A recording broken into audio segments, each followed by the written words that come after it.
Bueno, lo anticipó Jason, lo venimos cubriendo. El problema de la Antártida que no recupera hielo, Jason, José, ¿sí? Exacto, de hecho en este febrero tuvimos un récord que es la menor cantidad de hielo marino antártico. ¿Qué quiere decir esto? Que es el hielo que, permiso, Cape, mira, me levanto acá para señalar, el hielo que rodea al continente antártico, que se derrite en el verano y que en el invierno debería volver a formarse. Claro. El problema es que eso no está sucediendo, ¿no, José? Claro, y la noticia que compara con el tamaño de la Argentina es que todos los pedacitos de hielo que faltan para, que es esta pequeña línea amarilla que hay alrededor, para cumplir con el promedio de los últimos años desde que se tiene registro. El registro es corto, son 45 años, pero de todas maneras estamos en un mínimo. Bueno, si pudiésemos completar todo lo que falta, sería una superficie similar a la de nuestro país. Igual es una dinámica difícil de entender, difícil de explicar, y hay gente que le dedica la vida a estudiar cómo se comporta la Antártida y el Ártico, que a veces están de manera opuesta, a veces a la par, así que mejor los que saben. Por eso, ustedes saben, pero también los vamos a sumar a Sebastián Marincek, que es glaciólogo, es especialista en este tema. Sebastián, un gusto, buenas noches. ¿Y por qué está pasando esto? ¿Es una alerta roja fuerte? Buenas noches, ¿cómo andan? No es una alerta roja fuerte, es una preocupación nomás que tenemos para seguir investigando. Porque lo primero que pasó fue que la noticia salió como que se había perdido un bloque de hielo, un pedazo de la Antártida, y como bien decían recién, eso fue un poquito un error en el título original de la nota, que salió de otro país, y después, bueno, se dispersó por todos lados, pero como se veía en el gráfico que mostraban recién, lo que tenemos ahora es el hielo marino que está por afuera del continente antártico. O sea, lo que se congela el mar, como bien decían, durante el invierno se congela gran parte. En el verano se descongela casi todo, no se descongela todo porque sigue habiendo zonas que siguen estando frías y mantienen varios millones de kilómetros cuadrados de mar congelado. Pero lo que pasó ahora es que ya desde el año pasado estamos por abajo de lo que venía ocurriendo hace 30 años. Entonces esa línea amarilla que se veía en el gráfico es un promedio de la década del 80, 90, el 2000, y es lo que había siempre, hasta donde llegaba para esta época del año, en julio, en ese momento.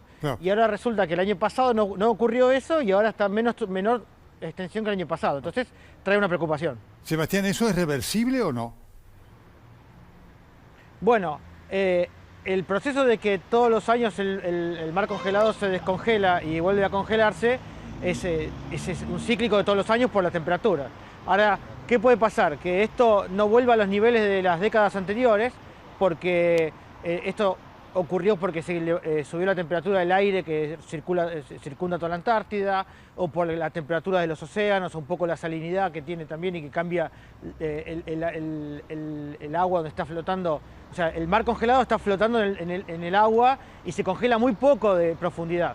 En algunos lugares algunos metros y en otro lado menos de 1 metro. Entonces depende de si cambia el clima el año que viene, o después veremos qué pasa en el verano, a ver si vuelve a revertirse o si empezamos en otro proceso y donde cambia y a partir de acá en adelante, bueno, habrá que cambiar ese valor estadístico medio. Como bien decíamos, ahí, como se decía recién, esto se empezó a medir hace 45 años porque se mide con satélites.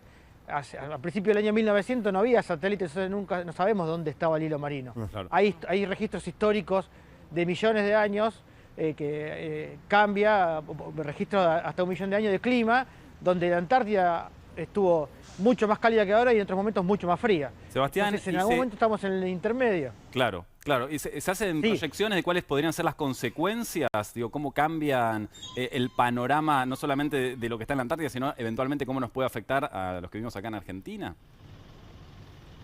Y mirá, ahí depende del punto de vista, porque desde el punto de vista de nuestro, o sea, de la actividad humana, ¿no? El hielo marino no afecta directamente el nivel del mar porque ya está flotando, ya está en equilibrio. Podía cambiar algún poco, el hielo es blanco y refleja la energía que viene del sol. Entonces si vos le sacás el hielo marino, cuando está el verano, queda el mar, que es oscuro y absorbe un poco más energía, entonces calienta más. Si no hay hielo marino, el océano se empezaría a calentar un poquito más todos los años. Ahora, no se calienta 10, 15 grados, puede ser que sea un poquito nada más, pero un poquito ahora, un poquito el año que viene, un poquito dentro de 10 años. Entonces puede ir cambiando a largo plazo el estado de todo, o sea, no solamente el continente antártico, porque esto después hay circulación de masa, circulación de aire, que se refleja o sea, en el continente americano, en el continente, a lo largo de todo el mundo. Sebastián. Entonces, puede en algún momento afectar a cualquier lugar desde acá. José, te saluda. Sí. Alguna vez viajamos buscando ese témpano. Aquella noticia sí fue de un témpano grande que se había desprendido. ¿Hay alguno que esté producto o dentro, embebido, digo, en esta situación? ¿Hay algún témpano o alguna barrera próximo a perder una gran extensión de hielo? Digo, ¿tenemos que prepararnos para alguna noticia de estas? No por ahora, y sobre todo en invierno. La otra vez que se desprendió, justamente claro, el que vos participaste de la visita, fue algo muy raro porque fue, bueno, eso es lo que parecía esta nota que salió en el diario. Claro. Un témpano que se desprendió en ese momento, fíjate que eran 6.000 kilómetros cuadrados y ahora dijeron que era 2,6 millones. Justamente, o sea, el témpano en ese momento era como la superficie de 20 veces la ciudad de Buenos Aires y ahora dijeron que era toda la Argentina. Y eso pasa porque estuvo mal el título, pero por ahora no hay nada. El último se desprendió hace, bueno, el año pasado, el otro año hubo algunos más chicos. Pero son procesos naturales esos.